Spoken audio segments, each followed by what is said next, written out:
Geçen seneye göre ciddi bir artış oldu. Örnek veriyorum, geçen sene 200 civarı satıldıysa ilk bir ay içerisinde bu sene 400 civarı bir satışa ulaştı yani. Bu sene yeni popüler olan el cep vantilatörler çıktı. Onlar çok gündemdeydi. Ama tabii insan evde de illaki bir şey olsun istiyor. Sürekli elinde gezdiremiyor. O yüzden ayaklı vantilatörler çok tercih edildi. Yani bu fanlar var, bir de vantilatörler var mesela. Bazıları fan olarak kalıyor ama onlar sıcak havayı geri veriyor. Ama genelde ayaklı vantilatörler sanayi tipi özellikle çok tercih ediliyor evlerde. Normalde geçen senelerde ne kadar pahalı olduğuna bakıyorlardı. Ama bu sene hiç gelip fiyat sormuyorlar, direkt alıyorlar. Vantilatörler bu sene sıcak olması hesabıyla bayağı iyi sattık, yani satışlarımız iyiydi. Geçen yıl da öyleydi ama bu sene sanki havalar sıcak, daha fazla sattık. Genellikle ayaklı kanatlı vantilatörler satıldı. Bu klimalar nadiren de olsa satılıyor, yani pek o kadar rağbet görmüyor ama satışı var yine de onlar. 18 inçleri var, en çok tercih edilen 18 inçlikleridir. 16 inçlik de pek satılmıyor ama alanlar oluyor. Çünkü 16 inçlik olunca biraz gücü düşüyor, wattı düşüyor. 18 inç en çok giden vantilatör çeşididir. Bunun 20'si var, 24'ü var.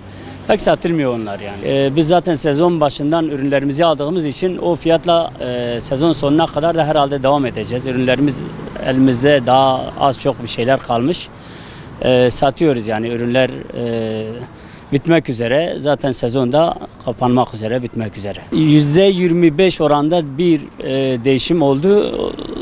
Yani o da çok, müşteri çok fazla görmedi. Yine de satışı oldu yani. Satışlar yine iyiydi yani. Aslında her sene olduğu gibi bu sene de sıcaklık böyle biraz daha yoğun oldu bizim bölgemizde.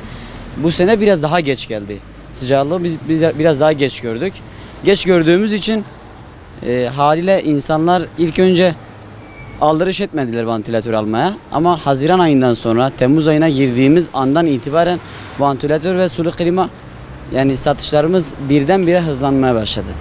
İnsanlar soğukluğa dayanabilir ama sıcaklığa dayanamaz. Soğuk olduğu zaman insanlar üzerine battaniye atabilir, yorgan atabilir, elbise giyilebilir, kendini idare edebilir ama insan sıcaklığa dayanamaz. Allah bizi cehennem ateşinden muhafaza etsin. Sulu klima ve pervane bu sene iyi sattık, güzel sattık. Her kesime göre pervane getirdik, ucuz da getirdik, pahalı da olan da getirdik, kaliteli olanı da getirdik. Hani herkesin bütçesine göre de pervane ve klima bu sene sattık, yani iyi sattık. Vallahi iş yerlerine pervane değil, daha çok sulu klima tarzında ürünler satılmaya özen gösteriliyor. Evlere pervane gidiyor. Ağustos ayından itibaren artık insanların aklındaki tek sorun, tek şey, zaten bir ay kaldı, ne gerek var almaya düşüncesiyle kimse artık yani alan 3 alıyorsa 1 alıyordur. Biraz düştü tabii ki de. Her tüketici bilinçli olduğu için nerede ne uygunsa oraya gitmeye çalışıyorlar. Yani büyük mağaza, küçük mağaza fark etmez. Neresi uygunsa müşteriler oraya gidiyor yani.